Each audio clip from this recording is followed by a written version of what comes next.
الله أكبر الله أكبر. أشهد أن لا إله إلا الله.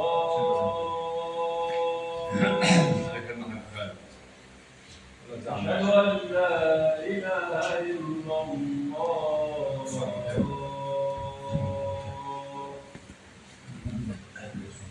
أشهد أن محمدا رسول الله.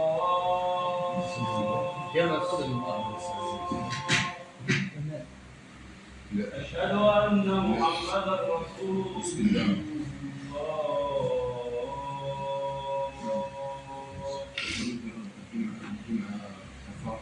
حي على الصلاة.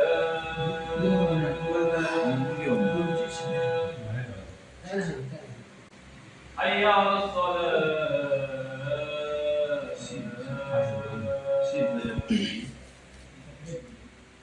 حي على الفلاح.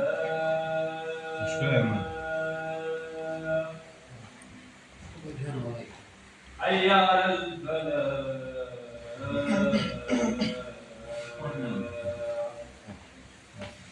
الله أكبر الله أكبر.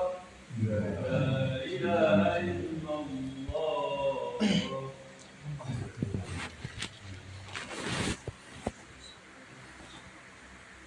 إن الحمد لله نحمده ونستعينه ونستغفره ونستهديه ونعوذ بالله من شرور أنفسنا ومن سيئات أعمالنا. إنه من يهده الله فلا مضل له ومن يضلل فلا هادي له. وأشهد أن لا إله إلا الله وحده لا شريك له، خلقنا ورزقنا وأثابنا ويحيينا ويميتنا ويبعثنا.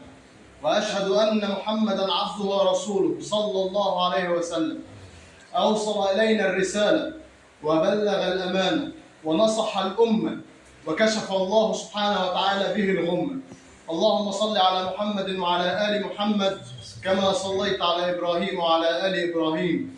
اللهم بارك على محمد وعلى آل محمد كما باركت على إبراهيم وعلى آل إبراهيم في العالمين إنك حميد مجيد. يقول رسول الله صلى الله عليه وسلم: يا إخوة الإيمان، من حفظ 10 آيات من أول سورة الكهف عصم من الدجال.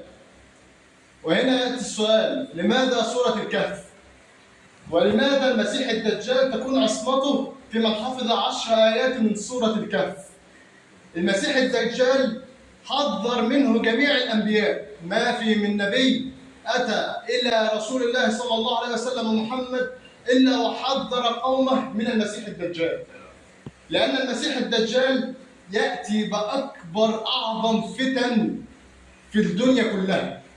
فيأتي الدجال بفتنة الدين وفتنة المال وفتنة العلم وفتنة السلطان. إيه هي الفتن دي؟ الفتن دي كلها ذكرت في سورة الكهف في 4 قصص، وإن كان الله سبحانه وتعالى قد قصها علينا قصصا قصيرة، ولكن من تدبرها وجد فيها الخلاصة والعصمة من الدجال. تبدأ سورة الكهف بالقصة الأولى، وهي قصة أصحاب الكهف. فيقول الله سبحانه وتعالى: أم حسبتم أن أصحاب الكهف والرقيم كانوا من آياتنا عجبا. مين هم أصحاب الكهف دول؟ أصحاب الكهف ربنا سبحانه وتعالى قال: إنهم فتية آمنوا بربهم وزدناهم هدى. أصحاب الكهف كانوا في قوم كافرين، قوم يعبدون الأوثان والأصنام. وكانوا بالمناسبة، ودي بقى الفتنة اللي فعلا، إنهم كانوا أبناء ملوك وأمراء. ما كانوش ناس عادية، كانوا أبناء ملوك وأمراء، وكانوا كافرين بهذه الأوثان والأصنام، وكانوا يعبدون الله سبحانه وتعالى فقط. وكانت هنا الفتنة: لو قومهم عرفوا، يا إما هيردوهم لدينهم يا إما هيقتلوهم. لو قومهم مسكوهم انتهى الأمر. وكان في يومها احتفال عظيم بيروحوا فيها يذبحوا بقى للأوثان بتاعتهم دي ويسجدوا لها وكده. بدأوا كل واحد فيهم ياخد جنب مع نفسه، مش عاوز يروح، محدش عاوز يروح. لو اتمسكوا مصيبة، لو اتمسكوا فيها حتفهم، فيها موتهم. كل واحد قاعد على جنب كده مع نفسه لحد ما اتقابلوا. كلمة من هنا كلمة من هنا، اكتشفوا إن هم كلهم مؤمنين وموحدين. كان إيه القرار؟ فأووا إلى الكهف. راحوا كهف، اللي يشوف صورة الكهف ده واللي يبحث عنه على النت، كهف ما يعيش فيه حيوانات. هم راحوا قعدوا فيه وقرروا ان هم هيلجأوا بدينهم ويهربوا بدينهم في هذا الكهف. خد بالك ان انا بكلمك عن ناس ابناء ملوك وامراء، ناس متعوده على حياه الاصول، هربوا بدينهم الى الكهف. هربوا بدينهم الى الكهف، فربنا سبحانه وتعالى ايدهم بنصره ونصرهم لانهم نصروه، وفضلوا الله سبحانه وتعالى على الدنيا. فضربنا على اذانهم في الكهف سنين عددا ثم بعثناهم لنعلم اي الحزبين احصى لما لبثوا امدا نحن نقص عليك نبأهم بالحق انهم فتية امنوا بربهم وزدناهم هدى. قعدوا في الكهف، ربنا ضرب على اذانهم 300 سنه وازدادوا 9، 309 سنه. لما قاموا ربنا وراهم ثمره قتالهم على دينهم، ثمره ان هم حاربوا وجاهدوا نفسهم وجاهدوا قومهم وجاهدوا الدنيا كلها علشان خاطر يحافظ على دينه. اللي دينه بيفلت منه، اللي دينه بيهرب منه، اللي بيقول معلش اصل الدنيا.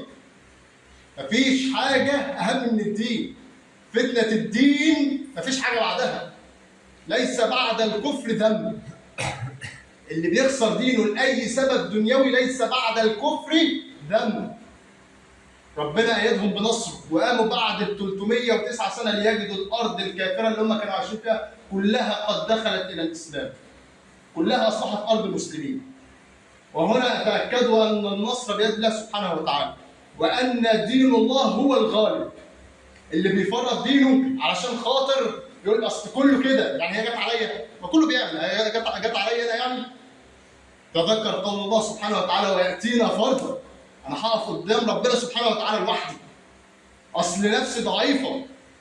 الدين مفيش بعده حاجه. خساره الدين مفيش بعدها حاجه. من ضيع دينه فقد ضاع كل شيء، ضاعت دنيته واخرته. فهذه كانت فتنه الدين. انا هقف قدام ربنا سبحانه وتعالى لوحدي.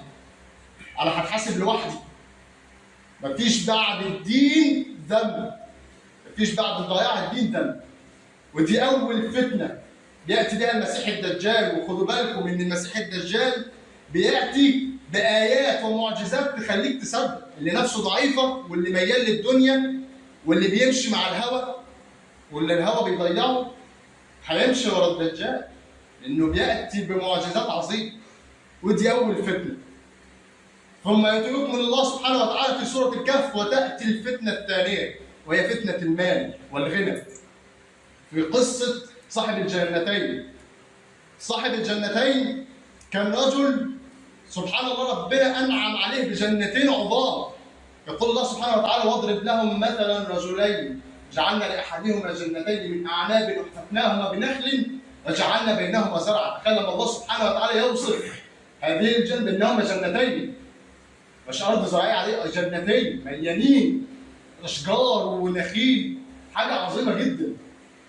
وحففناهما بنخل وجعلنا بينهما زرعا كلتا الجنتين اتت اكلها لم تظلم منه شيئا وفجرنا خلالهما نهرا. وهنا لو نركز في السوره وفي الالفاظ، واضرب لهم مثلا رجلين جعلنا. مين اللي جعل؟ مين اللي اعطاه المال؟ الله سبحانه وتعالى. مين اللي فجر في بينهم الانهار؟ الله سبحانه وتعالى. الناس بتنسى، الناس بتفتكر ان المال مال. لا، هو المال مال الله، احنا مستخلفين فيه ليس اكثر. الراجل ده صاحب الجنتين ده عمل ايه؟ اول ما ربنا انعم عليه كده المال طغى على قلبه. كانت اول حاجه طغى على قلبه. إذ قال لصاحبه وهو يحاوره انا اكثر منك مالا واعز نفرا. انا احسن منك، انا معايا فلوس قد ايه؟ ده صاحبه، ربنا سبحانه وتعالى يقول لك صاحبه يعني اصحاب. وكانت النتيجه ايه؟ انا اكثر منك مالا واعز نفرا، انا احسن منك. ده مين؟ انا معايا فلوس ومعايا بتاع. ودخل جنته وهو ظالم لنفسه. ظالم لنفسه؟ ده يتألى على ربنا سبحانه وتعالى؟ ده نسي فضل ربنا؟ لا. وما ظلمونا لكن كانوا انفسهم يظلمون. احنا ما بنظلمش ربنا سبحانه وتعالى، حاشا لله. احنا بنظلم انفسنا. اللي بيتبع الفتن بيظلم نفسه. اي حد بيمشي ورا فتنه ولا ورا شهوه ولا ورا هوى لا يظلم الا نفسه. تمام؟ دخل جنته وهو ظالم لنفسه قال ما اظن ان تبيد هذه ابدا. مستحيل الفلوس دي ولا الجنه دي تضيع. المال ده مستحيل يضيع. انا معايا فلوس تكفيني انا وعيال عيالي. وما اظن الساعه قائمه. هي ترتيب. الاول بدا يتكبر ثم بدأ يحس ان هو ملك الدنيا كلها، ثم بدأ يدخل في الكفر. الفتنة بتأتي بالترتيب، مفيش حد بيكفر مرة واحدة، تأتي بالتدريج كده. تبدأ الأول في حاجة بسيطة وتوصل بيك لحد الكفر. وما أظن الساعة قائمة وإن رددت إلى ربي، حتى لو رجعت لربنا يا سيدي لأجدن خيرا منها منقلبا، علي أحسن منها كمان. ليه؟ أنا عزيز في الدنيا، يبقى أكيد هبقى عزيز في الآخرة وأعز. هل ده شرط؟ ربنا سبحانه وتعالى في سورة الواقعة يقول: إذا وقعت الواقعة ليس لوقعتها كاذبة خافضة رافعة. المقامات بتتغير يوم القيامة. كل القياسات بتاعتنا دي، الباشا اللي فوق يوم القيامة بيبقى أصغر الصاغرين، والعبد الدليل بيبقى أعلى الناس بعمله. ولا دخل جنته وهو ظالم لنفسه قال ما أظن أن تبيد هذه أبدا، ما أظن الساعة قائمة ولئن رددت إلى ربي أجدن خيرا منها منقلبا. قال له صاحبه وهو يحاول، صاحبه بقى بيرد عليه: أكفرت بالذي خلقك من تراب ثم من نطفة ثم سواك رجلا؟ انت اتغريت بحبة فلوس ونسيت اللي كرمك وخلقك من الأول من تراب، خلقك من نطفة من ماء مهين، ثم سواك رجلا. نسيت فضله عليك، افتكرت ان انت عشان بقى معاك حبة فلوس خلاص الدنيا خلصت. لكنه الله ربي ولا أشرك بربي أحد، ولولا إذ دخلت جنتك قلت ما شاء الله لا قوة إلا بالله. لو افتكرت فضل ربنا عليك، لو افتكرت فضل ربنا عليك كان ربنا أكرمك فيه. ويتابع صاحبه ويقول له: فعسى ربي أن يؤتاني خيرا من جنتين ويرسل عليها حسبانا من السماء فتصبح صعيدا زلقا أو يصبح ماءها غورا فلا تستطيع له طلبا. ربنا قادر يهلك لك كل اللي عندك ده، وربنا قادر يبدل لي خيرا منه. وبالفعل هو الذي حصل. ربنا سبحانه وتعالى أرسل حسبانا من السماء فأهلك الجنتين عن بكرة أبيهم. الجنتين العظام دول أهلكوا. إحنا بنتخيل إنه الراجل الفلاني أو الشخص الفلاني ده معاه فلوس ومعاه مستحيل ربنا ينتقم منه. ما نعد لهم عدا. ده اللي ما بيتحاسبش في الدنيا بيتحاسب في الآخرة. وفعلا كان هذا العذاب الذي حل بصاحب الجنتين أنه عاد إلى الله سبحانه وتعالى، بس بعد إيه؟ بعد ما ضاعت الجنتين خلاص. انت سقطت في الاختبار يا معلم، سقطت في الاختبار خلاص. وقال: يا ليتني لم اشرك بربي احدا. ويكمل الله سبحانه وتعالى ويقول: ولم تكن له فئة ينصرونه من دون الله وما كان منتصرا. بدون الله ضاع كل شيء، ضاع المال وضاع الجاه وضاع اللي انا تعبت فيه كله طالما نسبته لنفسي ونسيت فضل ربنا عليا.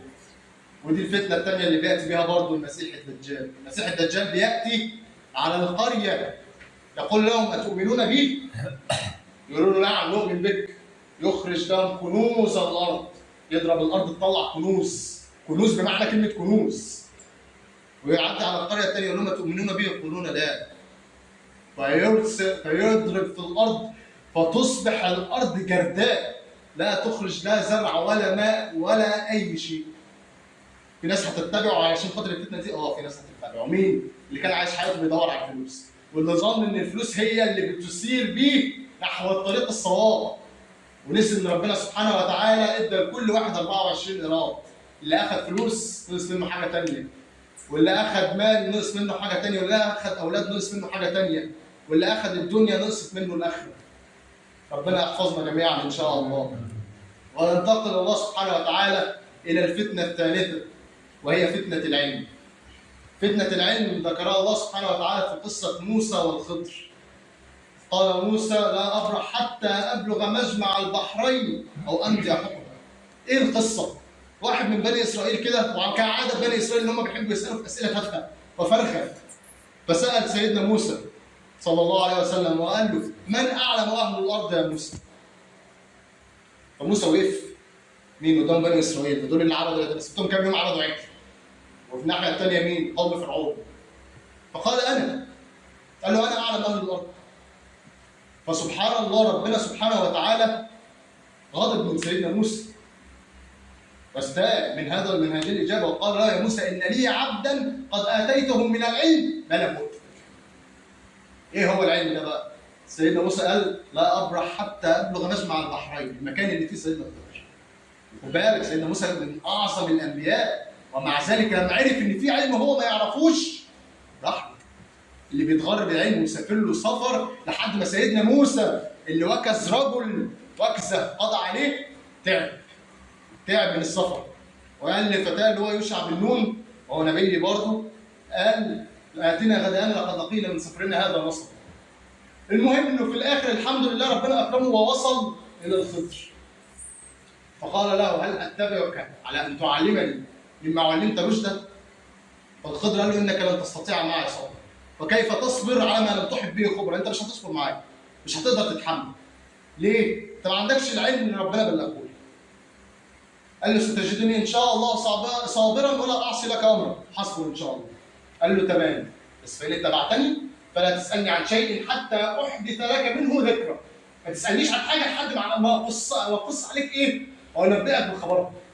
ايه اللي حصل؟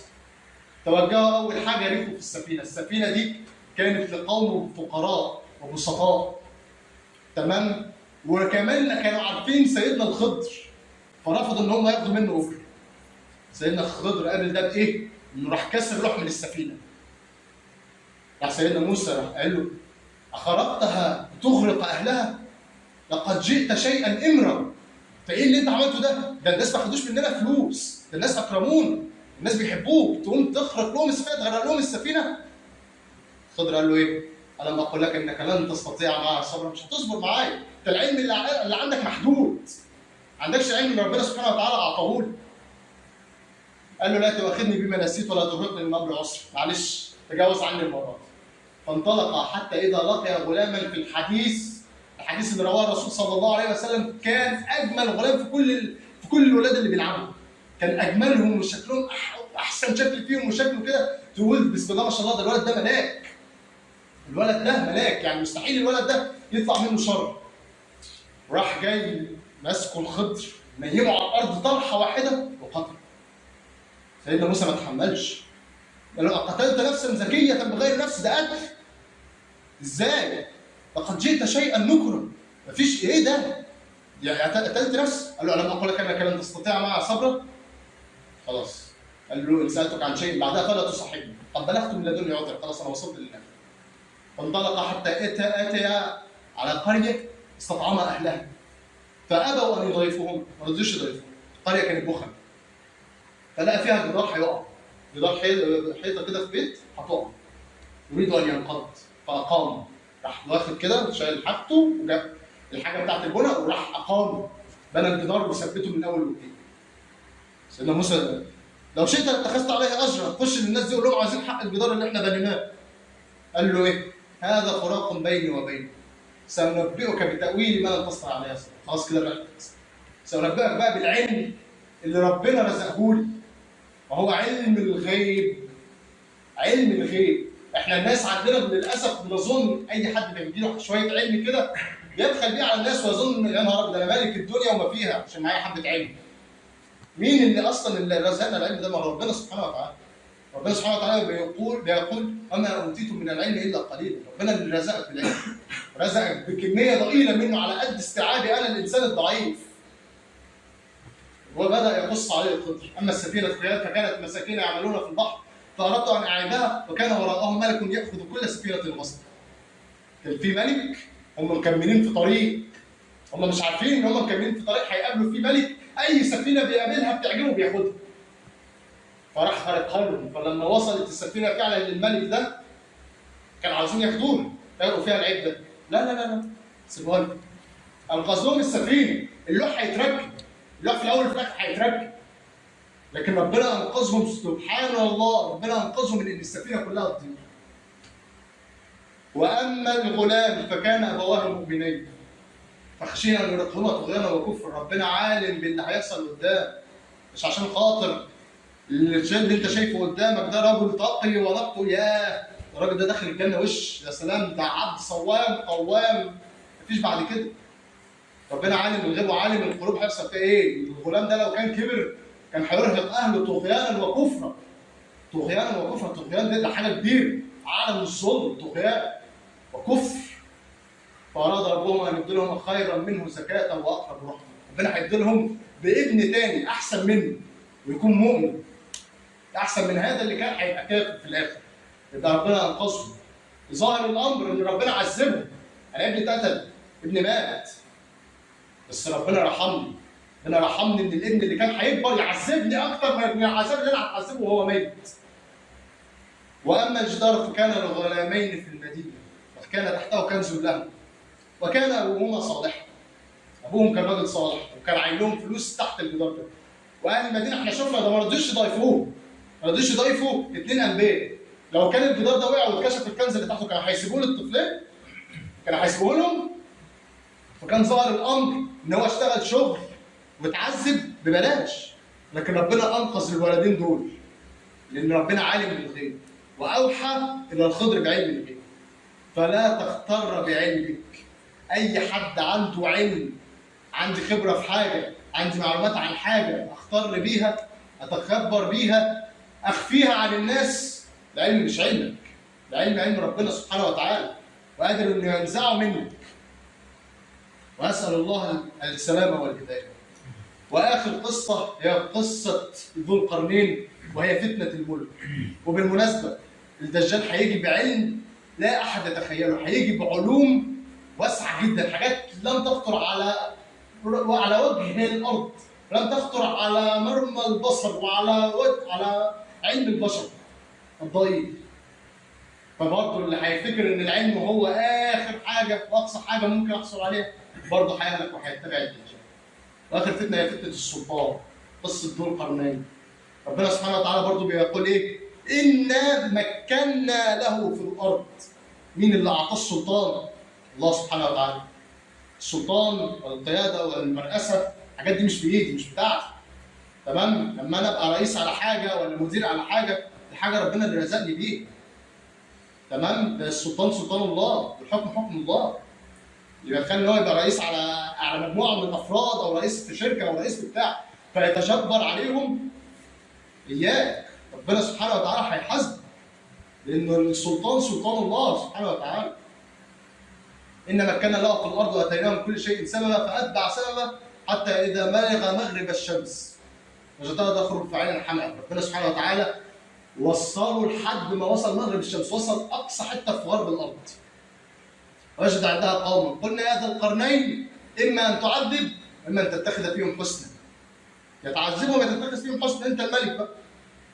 قال أما من ظلم فسوف نعذبه ثم يرد إلى ربه فيعذبه عذابا نكرا. عمل ايه بالسلطان بتاعه؟ استخدمه في الحق.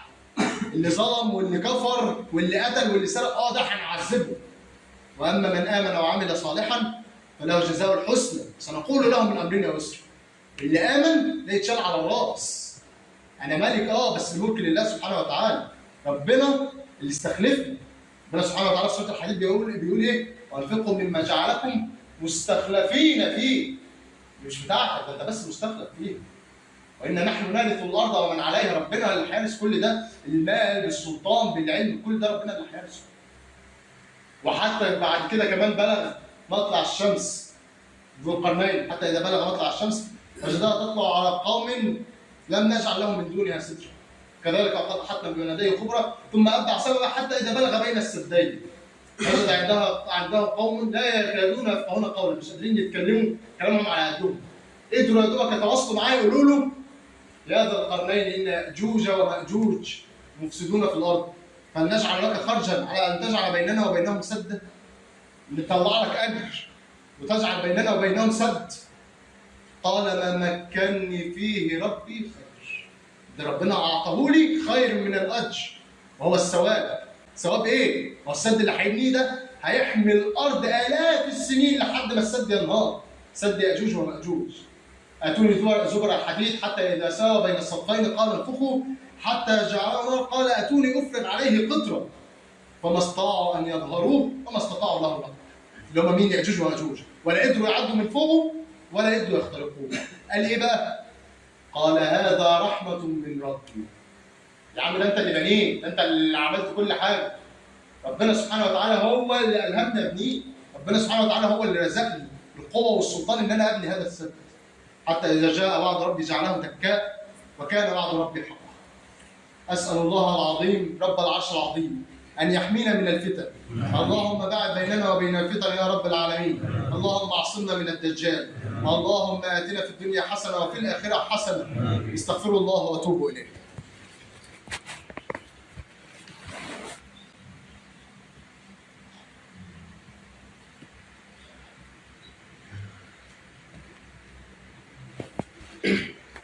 الحمد لله وأشهد أن لا إله إلا الله وحده لا شريك له وأن محمدا عبده ورسوله صلى الله عليه وسلم.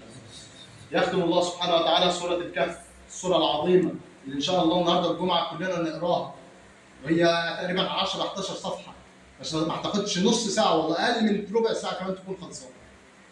ربنا سبحانه وتعالى بيكمل سورة الكهف، قال هذا رحمة من ربي فإذا جاء وعد ربي جعله دكاء وكان وعد ربي حقا وتركنا بعضهم يومئذ يموج في بعض ونفخ في الصور فجمعناهم جمعا.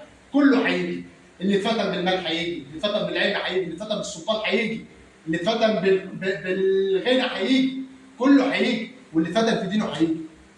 وعرضنا جهنم يومئذ للكافرين عرضا. شوف جهنم قدامك. الرسول صلى الله عليه وسلم كان يقول اتقوا الله ولو بشق تمره. جهنم دي نار الدنيا جزء من 70 جزء من نار جهنم. الطعام بتاع الزقوم في النار لو قطره منه نزلت لاهل الارض لافسدت على اهل الارض معيشتها، محدش يتحمل.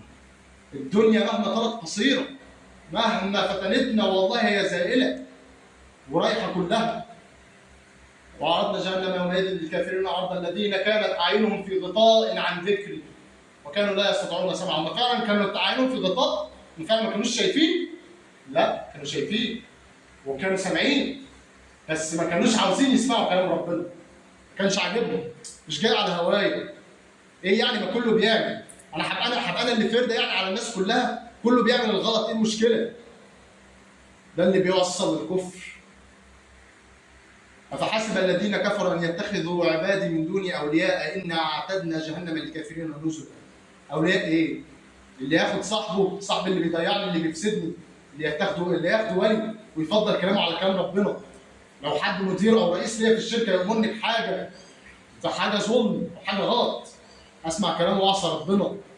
لو أنا في بيتي زوجتي تأمرني بحاجة حرام، كل على أخوك ورثه، ولا مش عارف يعمل ايه، ولا ما تزورش امك، ولا كده انا اتخذتها ولي من دون الله.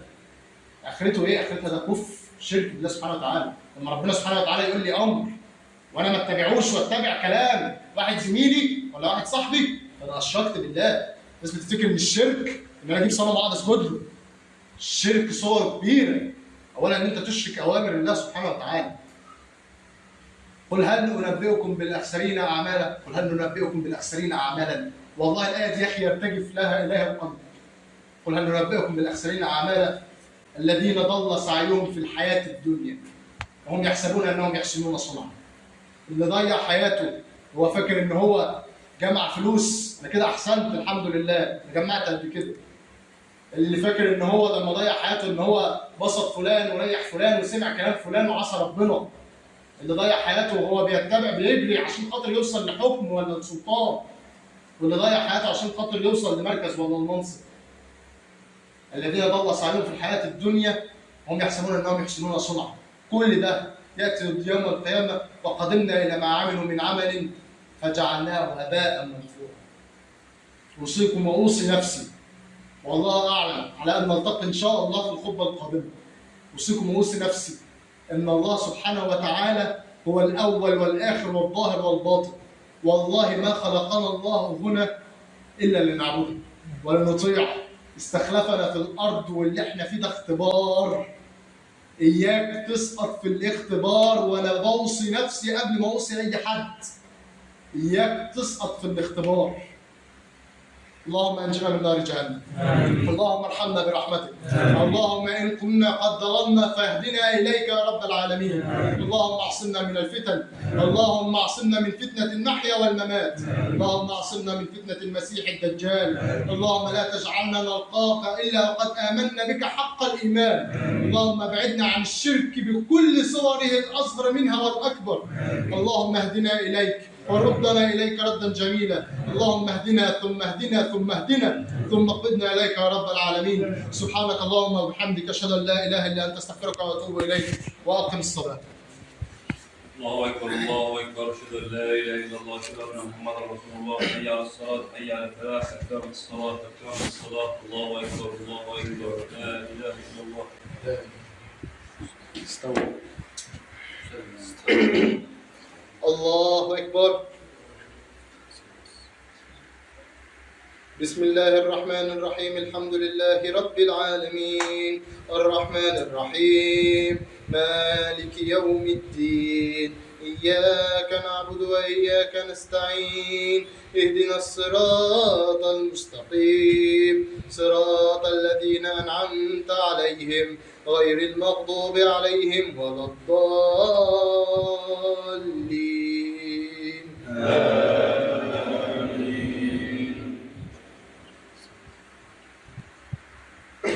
الحمد لله الذي أنزل على عبده الكتاب ولم يجعل له عوجا قيما لينذر بأسا شديدا من لدن ويبشر المؤمنين الذين يعملون الصالحات بأن لهم أجرا حسنا ماكثين فيه أبدا وينذر الذين قالوا اتخذ الله ولدا ما لهم به من علم ولا لآبائهم كبرت كلمة تخرج من أفواههم إن يقولون إلا كذبا فلعلك باخع نفسك على آثارهم إن لم يؤمنوا بهذا الحديث أسفا. الله أكبر.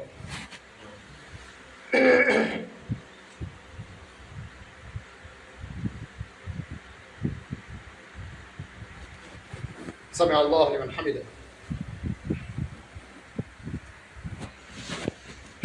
الله أكبر.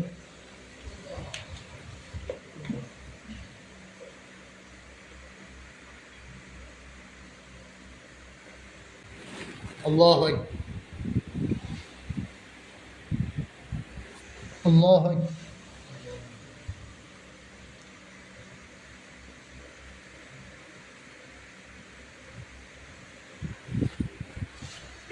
الله أكبر. بسم الله الرحمن الرحيم الحمد لله رب العالمين الرحمن الرحيم مالك يوم الدين إياك نعبد وإياك نستعين اهدنا الصراط المستقيم صراط الذين أنعمت عليهم غير المغضوب عليهم ولا الضالين.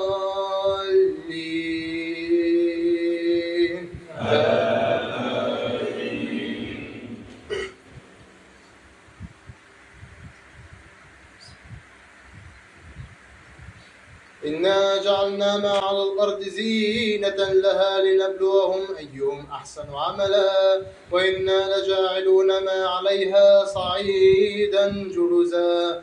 أم حسبت أن أصحاب الكهف والرقيم كانوا من آياتنا عجبا إذ أوى الفتية إلى الكهف فقالوا ربنا آتنا من لدنك رحمة وهيئ لنا من أمرنا رشدا فضربنا على آذانهم في الكهف سنين عددا ثم بعثناهم لنعلم أي الحزبين أحصى لما لبثوا أمدا نحن نقص عليك نبأهم بالحق إنهم فتية آمنوا بربهم وزدناهم هدى. الله.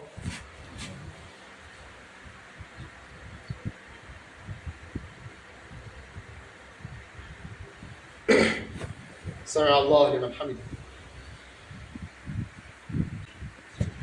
الله أكبر.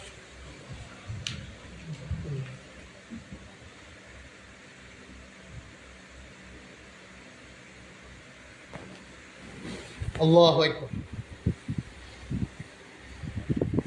الله أكبر.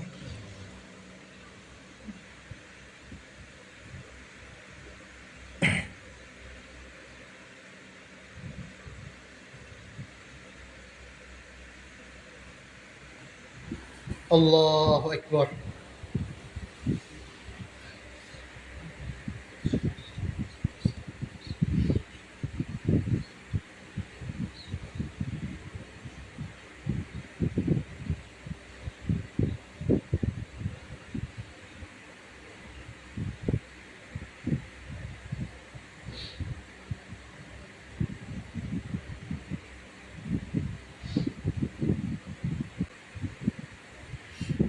السلام عليكم ورحمة الله وبركاته.